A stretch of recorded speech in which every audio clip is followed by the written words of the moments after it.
I promised a 6-month series talking about CBD, so I'm going to do one video a month over the course of 6 months talking about CBD and how it affects the body and endocannabinoids and our natural production of them. And this is mainly just to combat a lot of the nonsense that's out there.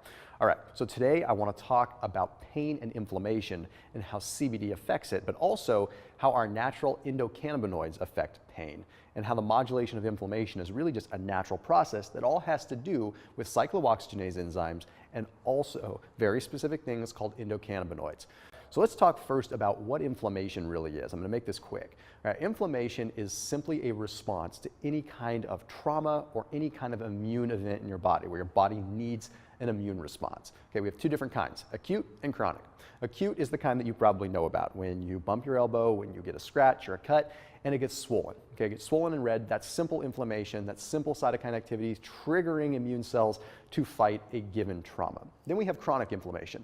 It's the inflammation that's occurring in our body all the time, really. Okay, it's constantly happening. Sometimes it's worse than other times. And this has to do with the fact that our cells become actually sick and we trigger an immune response, and then it cascades into this vicious circle where the immune system responds even more and more and more, yielding to chronic inflammation. Now, normally when we think of fighting inflammation, we think of an anti-inflammatory, or when we talk about anti-inflammatory processes in the body, we think about something known as a non-steroidal anti-inflammatory, aspirin, ibuprofen, things like that. And yes, those do combat inflammation, but here's how they actually work. They act upon something known as the cyclooxygenase enzymes, okay, COX1 and COX2. Cyclooxygenase enzymes are a way to actually slow down inflammation, definitely, by inhibiting them. The problem is, as you probably already know, non-steroidal anti-inflammatories are hard on the gut. The reason they're hard on the gut is because they stop the production of both COX1 and COX2. One of those cyclooxygenase enzymes we need to protect our gut. You see, we actually need a little bit of inflammation in our gut. Anyway, I digress. I want to talk more about how CBD directly affects inflammatory responses within the body. So we have these things in our body called endocannabinoids. Okay, they're endogenous cannabinoids. A lot of times when we think of cannabinoids, we think of only something that's coming from cannabis, something that's illegal or something that really is an exogenous thing coming in. The reality is we have endogenous cannabinoids. They're called endocannabinoids, and they have an anti-inflammatory effect on the body. They're a very natural thing, and they're a natural byproduct of fatty acid metabolism, believe it or not. So these endocannabinoids are naturally occurring members of what are called the eicosanoid families. If you've watched some of my other videos, you know that I talk about eicosapentaenoic acid, also known as EPA. If you've ever bought a fish oil pill or any kind of omega-3, you've seen eicosapentaenoic acid, or EPA, on the label, an anti-inflammatory fat that modulates inflammation and does a multitude of other things within the body. Well, these endocannabinoids are a naturally occurring member of that superfamily. So within that family, we have a lot of different things that modulate inflammation. And in this particular case, endocannabinoids are derived from long-chain fatty acids. They are a byproduct of the breakdown of long-chain fatty acids, meaning it's a very natural process to have cannabinoids in our system. So what ends up happening is they're produced by fat, but then when they're actually needed, when they're actually solicited to be used for something, they're released by the neurons. So we have these fats that are broken down, and we end up with these overall cannabinoids.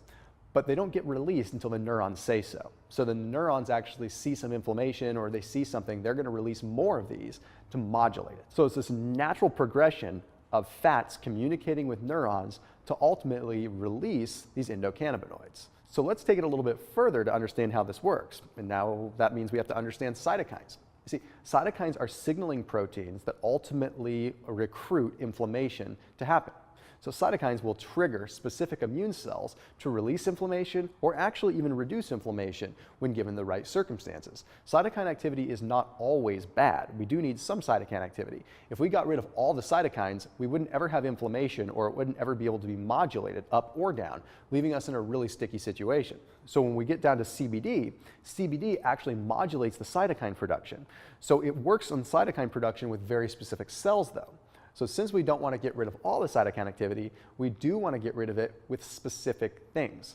So very specific immune cells that are overactive, that are causing inflammation in our joints all the time or causing inflammation in our brain, they can become reduced with the instance of CBD being in the equation, simply because now we have all the stimulation of these natural endocannabinoids to reduce that inflammation.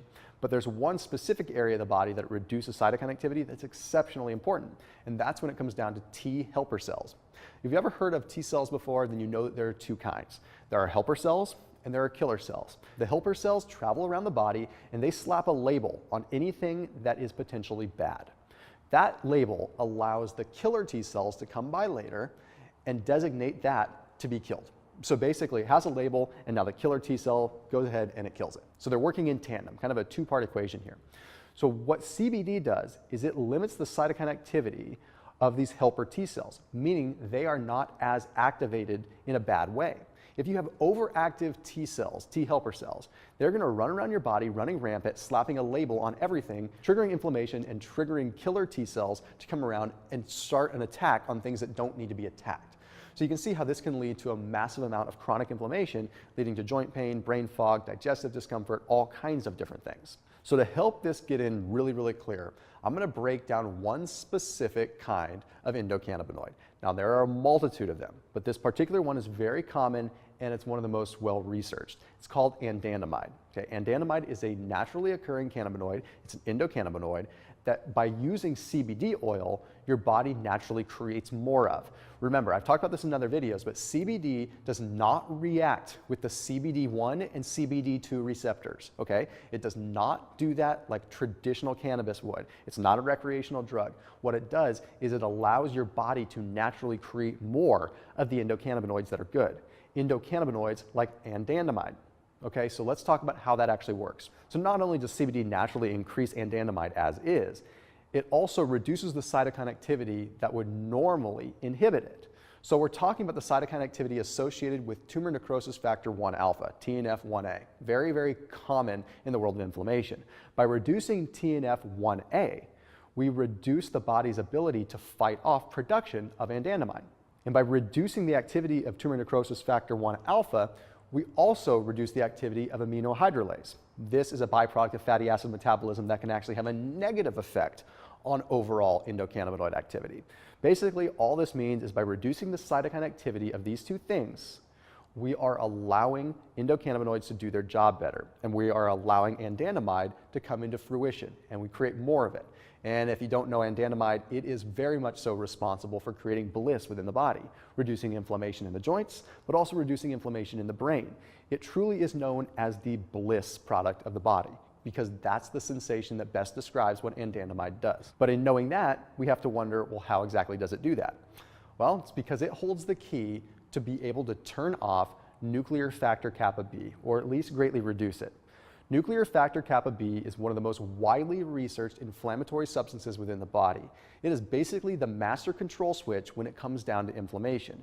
If we can reduce nuclear factor kappa B, we can reduce the actual DNA result of inflammation within our body. You see, if nuclear factor kappa B is always elevated, it can change our DNA to be used to having high amounts of inflammation.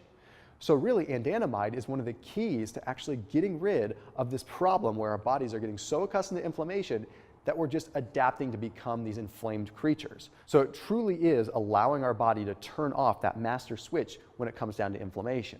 And mind you, it is doing this all without ever activating CBD1 or CBD2 receptors within the body. I will say that again. It does not affect CBD1 or CBD2 receptors in the body. A lot of marketing collateral out there will tell you that CBD oil does directly affect one of the CBD receptors. Not the case at all. All CBD oils do the same thing. They naturally increase the production of our pre-existing endocannabinoids. Okay, very critical.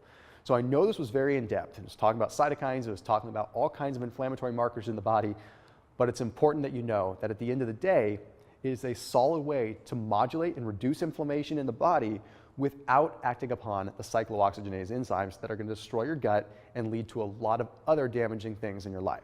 So as always, if you like these CBD videos, let me know down in the comment sections below. I'm going to make sure I keep them coming to you for the next couple of months so that you have a solid understanding of what truly is going on in the products, but also what's going on in your body, not just in a product that you take. I'll see you in the next video.